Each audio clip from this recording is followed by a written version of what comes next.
বাবা নিয়ে আসলো সন্ধ্যাবেলায় এই ছোট ছোট মাছগুলো। এবার এগুলো কাটতে হবে। মা আর আমি মিলে মাছগুলো কেটে নিলাম।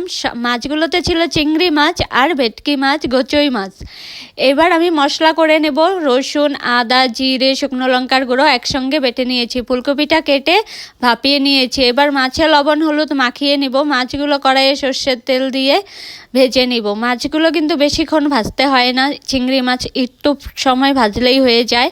মাছ ভাজি হয়ে গেছে, সেই তেলেই ফুলকপি ভেজে নেব, তারপর আলুটাও ভেজে নেব, আর সব ভাজি ভাজি করে রান্না করব।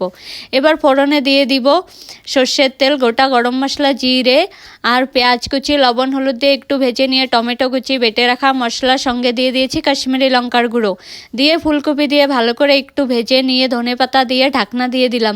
10 মিনিট পর ঢাকনা তুলে জল দিয়ে এবার আরও 5 মিনিট জাল হওয়ার পর মাছগুলো দিয়ে আরও 10 মিনিটের মতো জাল দিয়ে নামিয়ে নেব, তাহলেই কিন্তু হয়ে যাবে।